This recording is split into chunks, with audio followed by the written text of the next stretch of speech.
So if you're an entrepreneur with ADHD, delayed gratification isn't necessarily your thing, right? You need to see the results right away. So, the idea that you can plant a seed that will sprout in 9 months is kind of cool, but it's also pretty frustrating because you need to see the fruits of your labor relatively soon, right? You're listening to the Real Business Connections Network. Real Business Connections Network.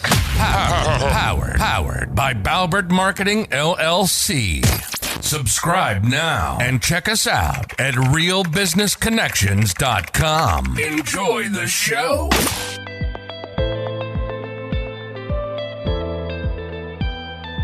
Welcome everyone to Learn, Speak, Teach, powered by Balbert Marketing, LLC. If you love to learn, be inspired, and succeed, we're here to speak and teach. I'm your host, Ben Albert. I believe if you're not living, you're dying. If you're not growing, you're withering. And if you're not engaged, you can turn this off right now. Because we here at LST are lifelong learners. And listen, I'm not your guru. I'm an ordinary guy on a journey to learn from the experts. My goal is to host each conversation with a beginner's mindset. Learn and let the experts speak and teach their truths. Join us! Oh yeah, and don't forget to subscribe. This episode is brought to you completely free. Get some stake in the game here. My fee for the show only takes a few moments. If you gain value from the episode, personally share with a friend and explain your favorite part. Bonus points. Please leave us a review on Apple, Google Podcasts, or anywhere you listen to the show. All right, let's get started. Welcome everyone once again to Learn, Speak, Teach on the Real Business Connections Network. I'm here today with John M. Torrens. John, what's up? I'm happy to be here with you. I am happy to be here with you too, Ben. Good to see you. Good to see you as well. Listeners, if you don't know John yet, he is an entrepreneur, a founder and president of multiple companies in healthcare and education. He is an educator at Syracuse University, SU. He is a TEDx speaker and author of Lightning in a Bottle, How Entrepreneurs Can Harness Their ADHD to Win.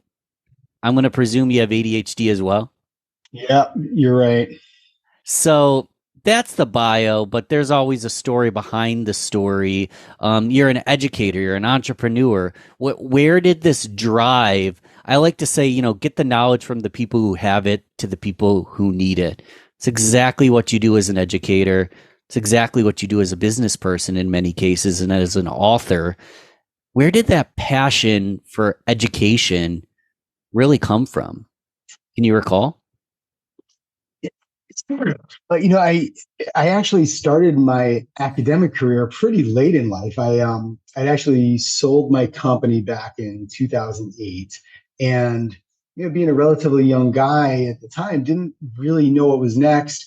And I just happened to get linked up with a faculty member up at Syracuse University in their entrepreneurship department. And through a couple conversations on a small project we were working on, he said, "So you've got a PhD in business and you just sold your company." He's like, "Would you come teach a course for us? Because, we got to cover this one course. Nobody wants to teach it." And I was like, "All right, let me try it." And I fell in love with it. I just thought it was the coolest thing. And, funny enough, at first I was terrible at it because I thought, well, I'm an entrepreneur. I've grown businesses. I just sold my business. Of course, this is going to be easy for me to teach it. But I shortly realized that teaching it and doing it are completely different. And if I really liked it, I was going to have to dedicate some time and energy to honing it as a craft. And my first semester's teaching evaluations were just horrible. I mean, my students ripped me apart. I remember one of my favorite comments. I used to actually have it in a frame on my office wall. It said, "Torrens is the triple threat of stupidity, disorganization, and something else, and he shouldn't even be allowed on campus."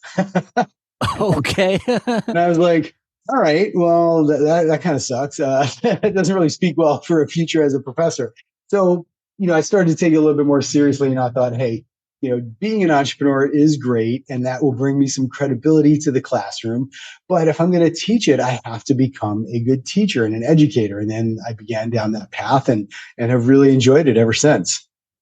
It's fantastic. And now, wow, I don't even know where to start because you're a teacher and an educator, you're an author, you're also a business person. For context, give us a little bit about what you do in your business career. Yeah, sure. So I'm a speech language pathologist by professional background. I have a master's degree in that, and that's how I started my career. And so my companies now, we do speech therapy, physical therapy, occupational therapy, special education, psychology, counseling, social work, anything a youngster with a disability would need. So we work with children birth to 5 years old with a range of disabilities, and we provide these services, and we provide evaluation and diagnostic services, and we do it in 3 locations or 3 modalities. One is we have an integrated preschool in Syracuse, where we have students with disabilities and students that are typically developing, 3 to 5 year olds. We have an outpatient clinic where we see youngsters with disabilities in an outpatient setting. And we also have a home health program that, we work through the early intervention department in each county, and as well as the Committee on Preschool Special Education in each school district. So that's what I do. So I've kind of taken my speech pathology background and built a business around it. So in Syracuse, we're known as Sprout Therapy Group and Connections Family Centered Therapy. And in Rochester, it's Step by Step Pediatric Developmental Center. So are these different businesses entirely, or just kind of renaming for the location? Explain that. Well, so I had exited a company again back in 2019, and I had a 2-year non-compete. And so when that non-compete ran out, I bought a former competitor, and that was Connections Family Centered Therapy. And then I connected with the guy who owns Sprout Therapy Group, and we decided to tie the companies together with a management services organization, which basically does all the back end work for the front end therapy companies, because you gain some efficiencies that way. So it wasn't an acquisition, wasn't a merger. We just connected on the back end, and then we partnered up to buy Pediatric or Step by Step in Rochester. So there's 3 therapy companies that are managed by the management services organization. So we do the HR, the IT, the payroll, the account, all the back end stuff besides the clinical. That makes perfect sense. Appreciate the clarity point. I'm thinking in my head because I like to create brands and name things, and I'm like, is he just naming the same thing multiple? I know personally, like this podcast, there's Learn, Speak, Teach, there's Rochester Business Connections, there's 5 Minute Friday, there's Ben's Right. Bites, there's Real Hits. With my business, there's Balbert Marketing, there's Real Business Connections Concierge, and then there's all these little things, professional doodle videos, 2D animatedvideos.com, all these things I've created, and not all of them are driving a ton of income. So let's talk about what I just explained, this wild, almost in some people's eyes, crazy love to create and do different things. I presume, and I actually haven't been diagnosed, but I presume I possibly have ADHD, or people with ADHD do something similar to this. You tell me, you're the expert. Sure. Yeah. So what you've described is really typical of an entrepreneur with ADHD, and specifically the hyperactive impulsive type, not so much the inattentive type. But you're drawn to sensation seeking. You like novelty. You don't necessarily get bored with things really quickly, but you're looking for the next thing, right? So it's very common, and when we see this with entrepreneurs, especially those with ADHD, that they're serial entrepreneurs at a much higher rate than entrepreneurs without ADHD. So you start things, right? You find something, you solve a problem, you recognize an opportunity, and you start it. You don't think about it, or you don't overanalyze it. You don't kill yourself with this analysis. You go for it. And the thing you created before still works, and it's still there. But now you're on to the next thing. And there's this really interesting dynamic with life cycles of entrepreneurship. So entrepreneurs with ADHD, their unique skills and strengths are really well suited for the early stages of a startup. where you have to hustle and flow and, get employees, you've got to get vendors lined up, you got to get customers. You're like, you're just moving fast and doing things. Your strengths are uniquely suited for that. Once you get to the later stages of the life cycle where it requires things like coherent use of resources and allocation of resources, policies and procedures, things like that, that's where the wheels fall off the bus a little bit. You're not as interested and it doesn't light you up and you want to kind of go on to the next thing. So we sometimes get accused of having this shiny object syndrome. But in reality, we're just, doing the things that motivate us and that bring us joy. And God bless people that like policies and procedures and processes and data analytics, because what would the world do without them? I know personally, and a lot of people I speak with, whether they have ADHD or not, don't always have a knack. If they're in sales, business owner, biz dev, they're not always looking at these specific policy and procedures that create a good business, the analytical. What do you recommend to anybody who feels like they don't have a knack for that kind of thing? What would they do? What should they do? One of the most important things is to have a really good number two, or somebody who not necessarily your business partner, but your partner in the endeavor, right? Because if you're spending your time, and I would go so far as to say you're wasting your time trying to do those things because you think you should, right? This is what a business owner needs to do, or this is what a CEO needs to do. I'm not doing it. Here's what I got to do. You're just wasting time thinking about doing it, not doing all that well, when you could be doing the things that you absolutely kick butt at that nobody else does. So find that person, find a good COO, find a good number two, find somebody who loves to do that stuff and set them free to do it. And it'll liberate you. It'll give you the time to do the things that you do really well that the other person would hate to do.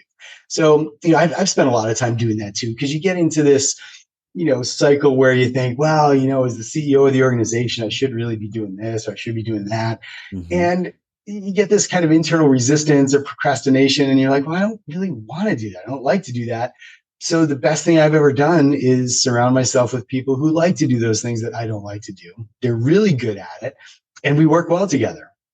The other thing is a peer support group. So whatever that looks like for you, whether it's other business owners in the same situation, other business groups, or even just, informal, sharing that you have with other professionals.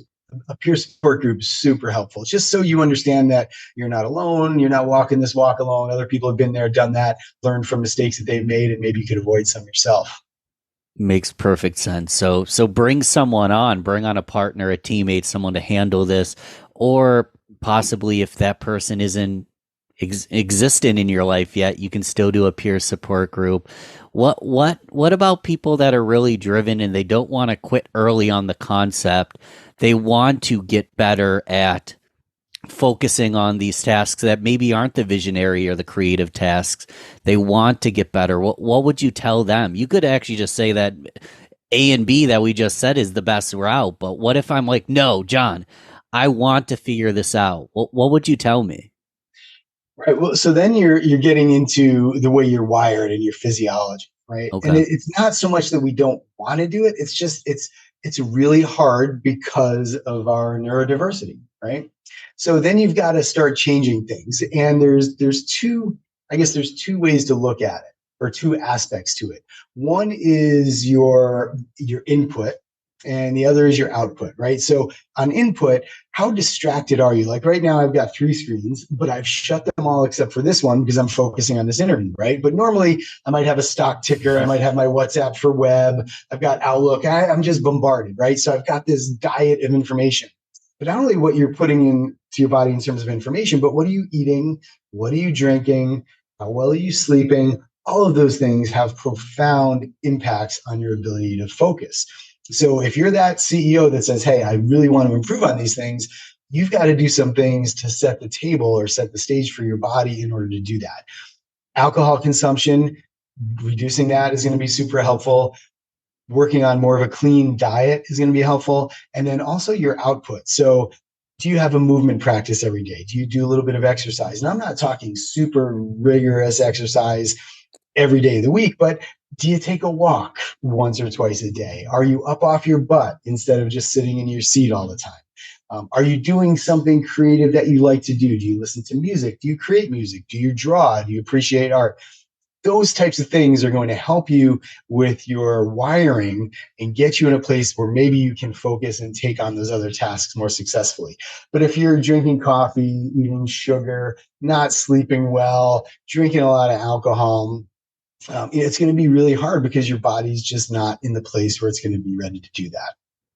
It makes sense, John, and that's insightful because kind of what I was asking is like, how do I add this to my list and get better at it? It sounds like sometimes it's not adding more items to the to-do list, it's subtracting items like alcohol, sugar, getting more sleep, ultimately subtracting staying up late working to actually be physiologically better to do the exact same task even better than you're doing it before. Do I have that correct? Yeah. And there's, in terms of sleep science, there's these things called chronotypes, right? So some people are just more productive in the mornings. Some people are more productive after midnight, right? So it's important to understand that about yourself too. So you're not trying to do things at a time where it's really just not going to work. So understanding and appreciating and honoring your own physiology, your own circadian rhythm is going to be a big help. Huge help. And really what you're describing is almost like delaying the gratification a little bit. I know I named all these endeavors. I have my, I do a lot of things. I have my hands in a lot of cookie jars.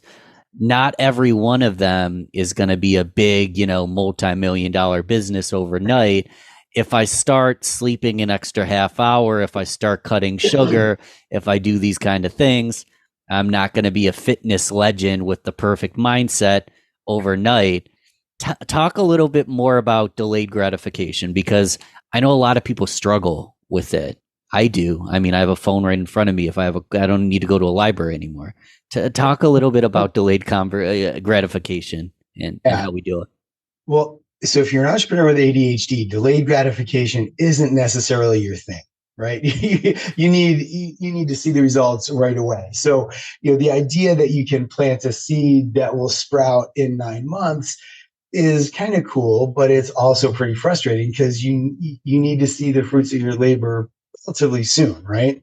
So, and that's okay. Like I take a similar approach to you where it's more like a portfolio approach to my life. Like I don't have one thing that I do and I do that only. And I do sometimes get into this headspace where I think, well, geez, what if I only did one thing and I did that thing only? Could I be really good at it? And then I think, I don't know, I'd probably just be miserable because I actually what I would do is I would find something else to do to fill that time because and I've tried that and it doesn't work for me, right? But yeah, I mean, delayed gratification is hard. It takes a little discipline and sometimes, and there's a place for it, but other times it's nice to see immediate results, It makes sense. That's a really interesting point because if I focus on one thing, this is theoretical. If I focus on one thing and put in the reps and put in the hours, I will be better at that one thing. And if that's my business, it's going to generate income. And if I have lots of things, I might generate less overall income. I've heard this from business professionals all the time. Get really good at scaling one thing and then worry about the rest.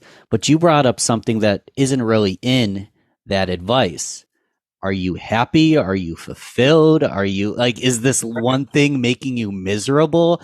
It almost sounds like you kind of need to figure out how you're wired and work based on how you're wired. You actually might make less money than the person down the street, but you don't have to do it their way because you'd be miserable doing it their way. Am I making sense here? Yeah. But it's not necessarily this choice of focusing on one thing and doing it really well, okay, or making less money, right? Because I know a lot of entrepreneurs with ADHD who do tremendously well because they've got so many things going, right? I mean, if you plant, 1,000 bulbs, you're gonna get more flowers than if you just had one, right? Obviously, maybe not the best analogy, but part of me also feels like the time I spend on one endeavor I'm still learning, and I can apply what I've learned from that endeavor to the next one. So in a way, I've got these multiple parallel paths where I'm still learning, maybe not doing the exact same thing over and over again, but I don't know. To me, that would be especially boring and nothing really that would excite me enough to get out of bed, right? And for me, when I get to the point with something where I'm like, all right, I just can't do this anymore, I can go on to the next thing and say, all right, this is what I'm going to focus on. You know, if I can do that. So I like the portfolio approach to my professional life. I like having multiple things, and I feel like what I learn in one area gets applied in others, and vice versa. No, it makes sense. This is kind of a sidestep, but like a generalist who has tried a bunch of things. People like to say jack of all trades in a insulting way. It's really like a generalist is someone with lots of skill sets and lots of interests, so they can tackle things holistically, and they know how to do the same move 15 different ways. And then a specialist, you already kind of talked about it. They might be the person writing your terms and services and your processes and things like that. It's funny because I believe in many cases, there's a lot of things you need in leadership. We won't talk about all the things in a great leader unless you want to. You could riff on that. One thing is, I feel like as a leader, you kind of do need to be a generalist with multiple interests, because you want to be able to see the big picture. You want to be able not just to tell someone how to do something, but like to go and actually dabble with it yourself, and basically know a little bit about every department, all that kind of stuff. Does this make sense? Is that true? How do you see like leadership and someone possibly with ADHD as a leader? How would they tackle that kind of role? And do you think it's a benefit, or could it possibly be a deficit? I asked like 16 questions, so take that wherever you'd like, my man. Yeah. So leaders with ADHD, so they're really good at a lot of things, right? They're usually pretty good with empathy. They're generally good with people. One of the best things, one of their best attributes, is this adaptability.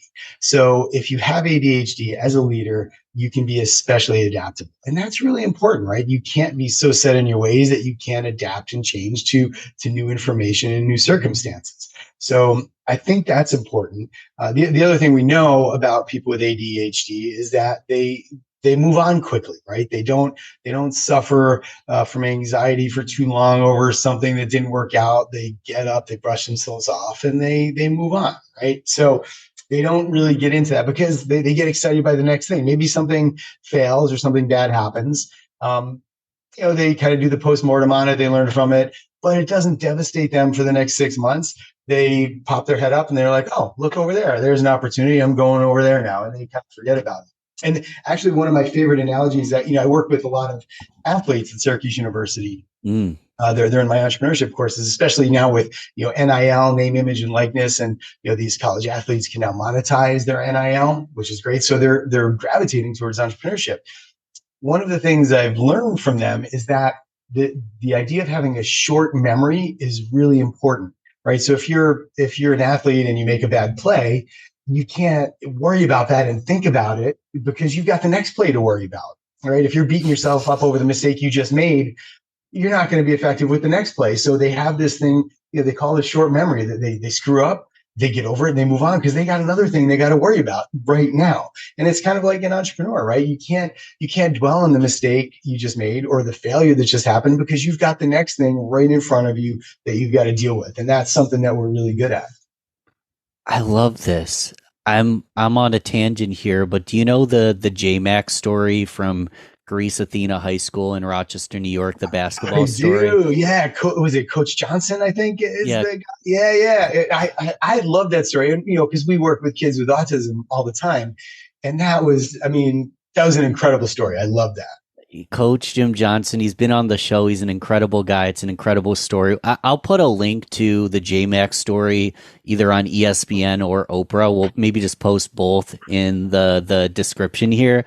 But the reason that came up randomly, other than being ADHD and just having all these thoughts, like these connections happening, is it was, I think, 2.5 to 3.5 minutes that he was in the game. He scores over 20 points.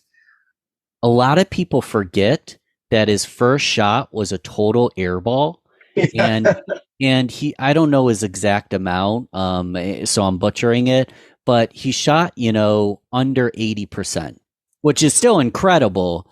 And it was 60, 70 something percent, over 20 points in a few minutes. Kid on the autism spectrum, first game, varsity basketball game, comes in, just crushes it. National news attention. Everyone forgot that he didn't shoot 11 for 11. No one Yeah. cared if he was perfect or not, because we as a nation, everyone, him especially, when he shot that first air ball, which was way off the mark, he could have been incredibly deflated. Yeah. But he's like, team, throw me the ball. Team, throw me the ball. And then he catches fire like Kobe Bryant and makes every single shot like 4 or 5 in a row. Yeah. Yeah. Think about that short-term memory. I just missed that shot. Who cares? Right. Yeah. You can't think about it in the next shot. You can't have it affect you. Right. So, and that ability to move on is very common with people with impulsive and hyperactive ADHD. And it's especially well suited for entrepreneurship and business in general. So, tell us a little bit more. Where do we get the book? We're not closing, but I want to make sure that I bring this up midway through because people are interested. Where do we find the book, and why'd you write it? Sure. So you can find it on Amazon. You just search "Lightning in a Bottle," John Torrens, and it'll pop right up. And I wrote it because, well, so at the university, I got involved in a research project on entrepreneurship with ADHD. The guy who's next door to my office, a professor by the name of Johan Wicklund, he's one of the premier entrepreneurship researchers in the world, and this is an area that he really he's passionate about it.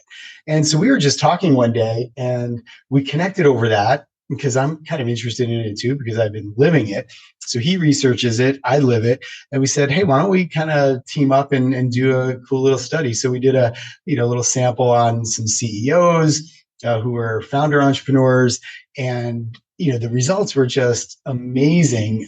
How rampant ADHD is among founders of companies. So that little research project turned into a TEDx talk.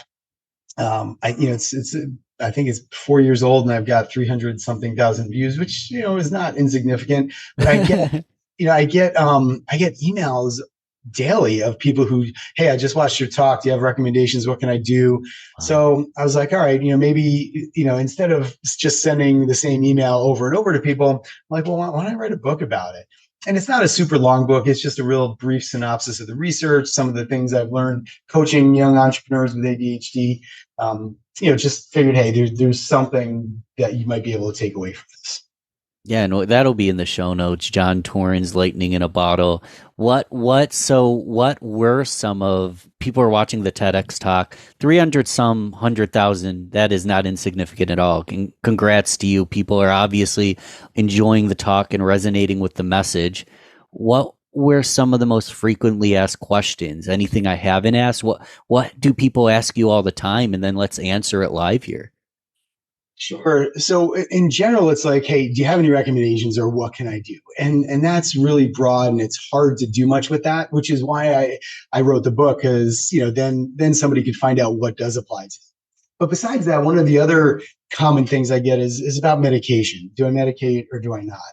And I don't generally give advice on that because I'm not a physician, and I just don't think it's appropriate, and everybody's different. But I do share my own experience, which wasn't really positive with medication. Although I know people who take medication, it took some time to find the right one, but it can certainly be profound in terms of the impact on the productivity in their business. But excuse me, for me, I found that it just kind of dampened what I was good at. And yes, it made me focus, but then I wasn't myself. I wasn't doing the things I was good at. I wasn't sleeping well. I wasn't eating well. And there were a lot of other effects that I just didn't like. So I don't do medication, but both my kids had ADHD. They had success with some medication, but it just takes a while to dial it in and find the right one, the right dose, and that sort of thing. So that's a common question. And then the other one is just, you've got a young person with ADHD, and you've got all these ideas and opportunities. and they just need a little help corralling them and figuring out what's the next most impactful, most tangible action I can take to move towards this goal of new venture creation. And that seems to be a I guess a subset of questions that's really common. Let's talk about that specific example. So, young entrepreneur, young adult looking to start their own new endeavor, have all these ideas. What are some of the first tangible actions you recommend someone do take to ensure it's the right move, and et cetera, et cetera? You tell me. Most important one is to just start doing some validation and customer discovery, because I can't tell you how many entrepreneurs, especially those with ADHD, they've just got these ideas that pop into their head all the time. Maybe they put them on a whiteboard or in a notebook, but that's where they stay. And then they wonder, well, how can I start any of these? And the natural response is, well, you've got to ask your target segment or your potential customers what they think. So hopefully you're solving a problem for them, and you're solving it in a way that's better than all of the next best alternatives that they have available to them.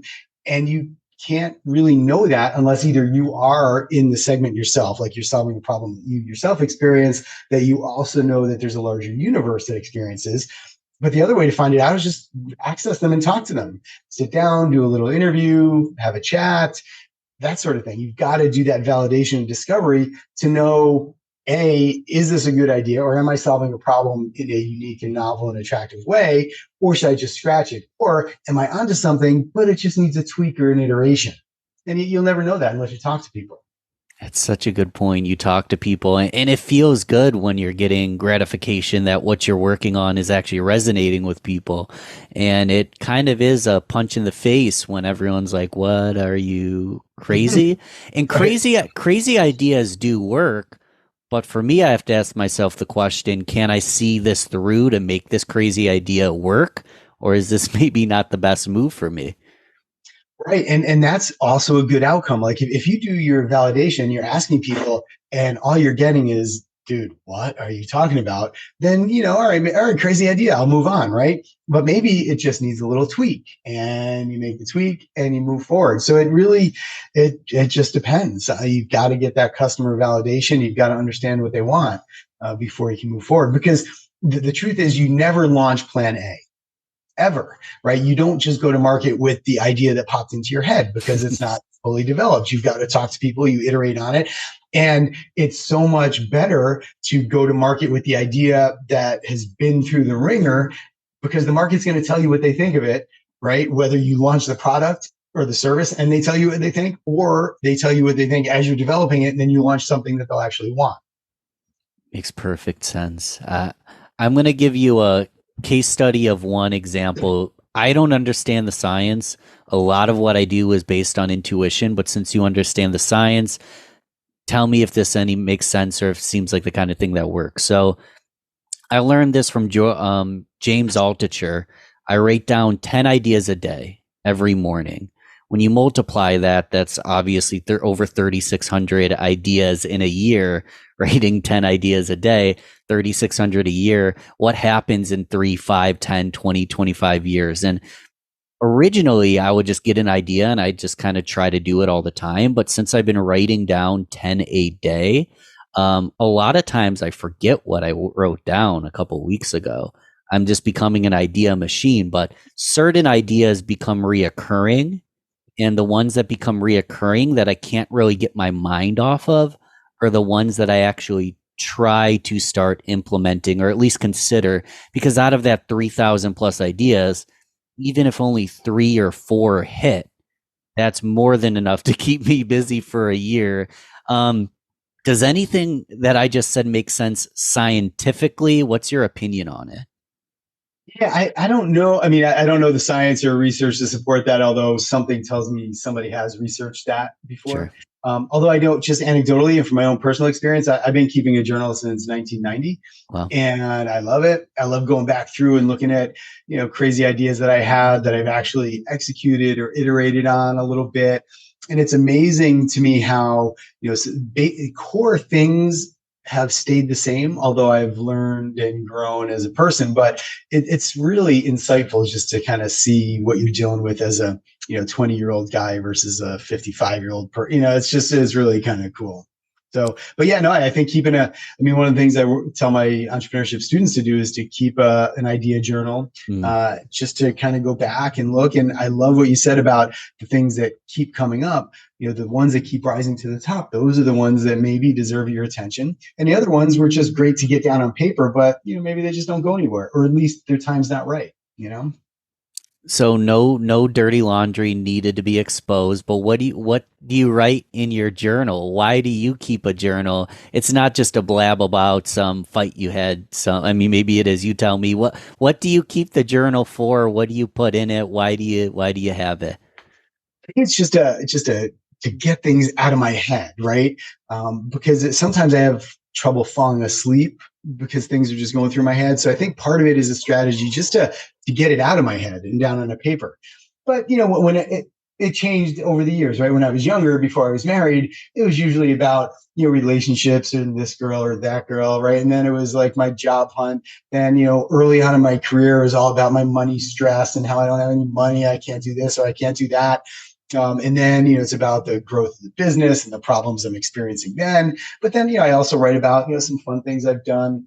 It's really just kind of a stream of consciousness, whatever I'm thinking of at the time. Although I do notice that I write a lot more when times are difficult. So when I'm struggling with things, that's when I tend to write more. And I think it's because it helps me gain clarity on whatever it is I'm struggling with.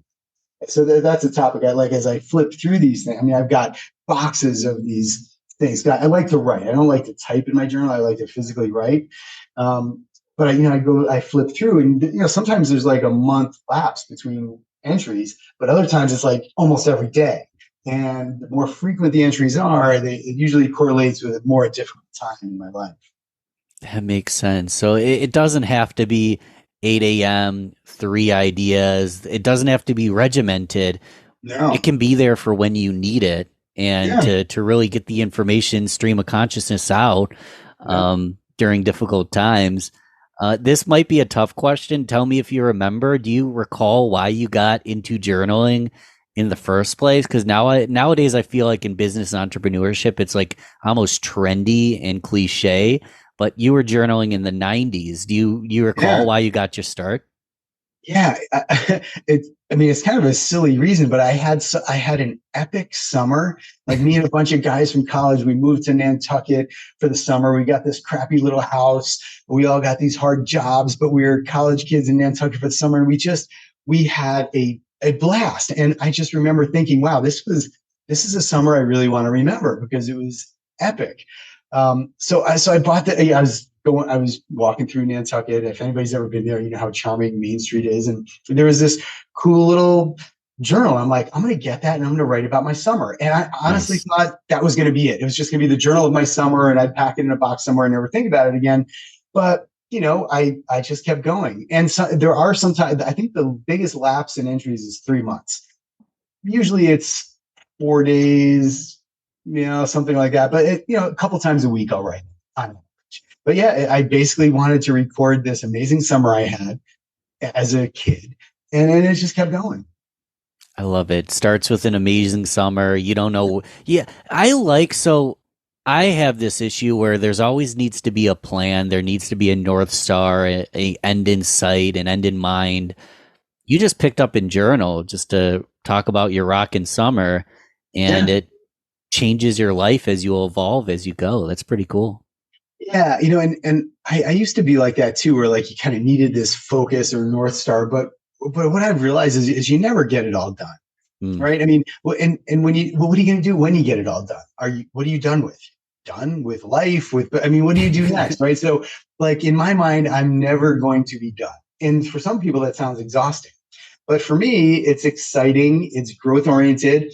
I'm never going to be done. I don't necessarily know what I'm going to be doing in 5 years, but I'll figure it out when I get there, right? And hopefully it's going to be something that lights me up, fills me with joy, gives me meaning in my life, and that will be good enough.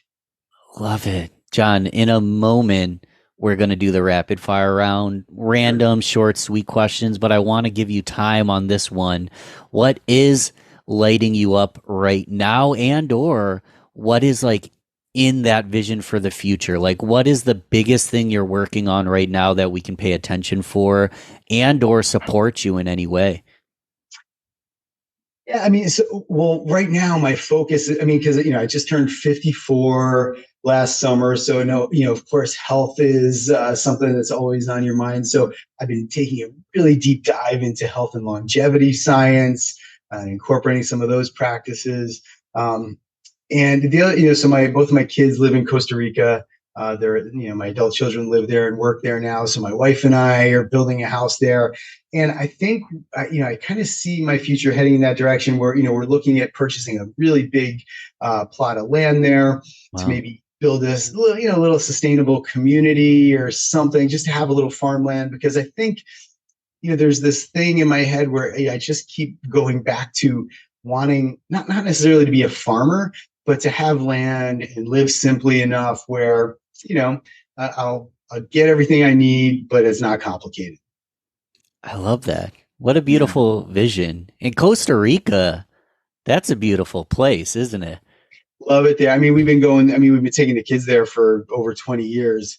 And so, it makes sense that once they became adults that, so my son went there to study and he married a Costa Rican woman. My son, or my daughter rather, she got a work from anywhere job and she decided to work from there.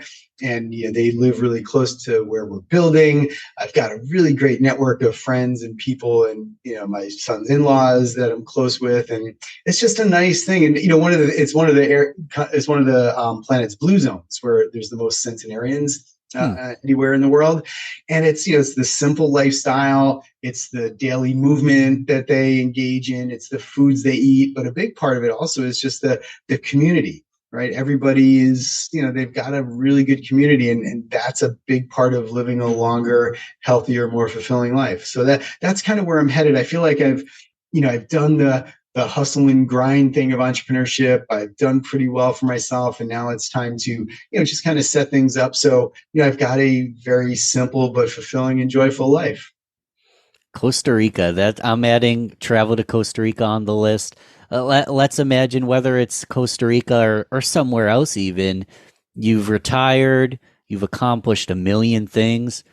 Can you sit back, possibly with a cocktail or a water, and just watch the water for days on end? Or do you see yourself working and creating till death do you part from this earth? There's no way on this earth that I'm going to retire, right? I mean, I don't play golf. Nobody has shuffleboard anymore. That kind of thing. So I'm going to work until I can. And I think that's just part of who I am. And when I say work, I mean, I teach in our online MBA program. And then that's technically work, but it's not especially physically demanding. And it's very intellectually stimulating. I mean, I learn a lot from my MBA students every week. So that's probably what I'm going to do. Besides, maybe working the land and doing something cool there. I mean, I've been looking at like coffee and cacao farms as a buying opportunity. So, I could end up being a coffee or cacao exporter or whatever. So I'm going to work because honestly, what else am I going to do? I like to start my day with a surf session, come home, have a good breakfast, and I'll work for a few hours and, maybe go surf again. And that's probably what it's going to look like. John's the surfer, the cacao coffee farmer. Who knows? Yeah. I asked that kind of jokingly in my head because the thought of like sitting back and relaxing for more than let's just use 2 hands worth of days. Like the thought of relaxing for years on end makes me want to go crazy a little bit. Yeah, and I read something somewhere where you die shortly after you stop doing anything. I mean, you need a purpose to get out of bed. You need something meaningful to do, and I'm not saying that people who are retired don't have that, but for me, retiring and sitting in my rocking chair on the porch is just never going to do it for me. Same. We're going to do rapid fire. These are short, sweet. Some are either or, fill in the blank. You can pass. I joke that it's like Family Feud, that we want to move quickly, but it's like whose line is it anyway? Though the points don't matter. Completely subjective to whatever John wants to say. Let's start off with coffee or tea. Coffee. Cats or dogs? Dogs. Let's change it up and do some weird ones today. Music or podcasts when you're on a drive or a stroll? 50-50. Totally depends. Same. Yeah. You mentioned you like journaling with an actual pencil, paper. Do you use ebooks, or are you still into the hardcover classic book? Yeah, I need a hard copy. Cool. Who is one of your heroes and why? I've always had this really weird obsession with Ben Franklin. He's like the original American entrepreneur, right? He's just, so many things kind of get traced back to Ben Franklin. I've always had this weird thing with him. So we mentioned surfing, not golfing. What else didn't we? Just something about John, weekend, relax, doing something with the family or for himself. Where might we spot you out in the wild? What do you like to do for fun? So I like to swim, bike, and run. Not run as much. I like to swim and bike more. But I like to do tri-sports, although mostly sprint distance, not anything longer, just because I'm not a maniac. But yeah. Sweet, man. Yeah.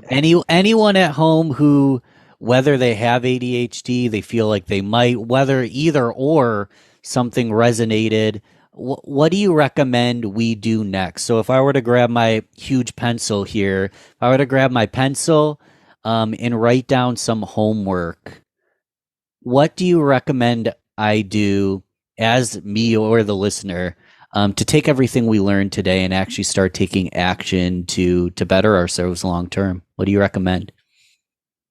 One of the most effective things you can do, especially if you have ADHD, is to incorporate some sort of mindfulness practice, right?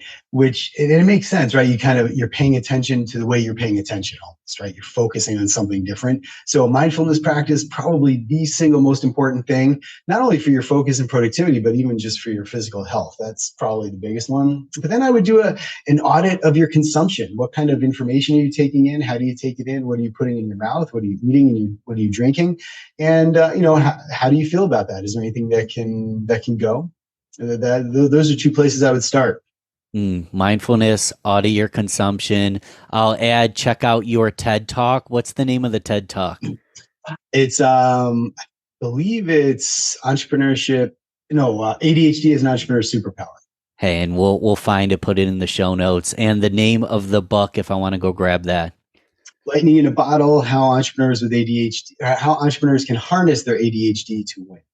Anything else that we didn't just mention that we can do to support you? Any places we should go to make a friend? You tell us. No, this is great. I mean, I've had a lot of fun talking to you, and yeah, hopefully people got something they can use. Appreciate you taking the time, John. I had fun as well. Thanks again for listening to Learn, Speak, Teach, powered by Balbert Marketing, LLC. You need to go subscribe if you haven't yet. This show is completely free. If you gain value from the episode, personally share with a friend and explain your favorite part. Leave us a review on Apple, Google Podcasts, or anywhere you listen to the show. All right. Thanks once more for listening to LST. I am so grateful. Talk to you soon.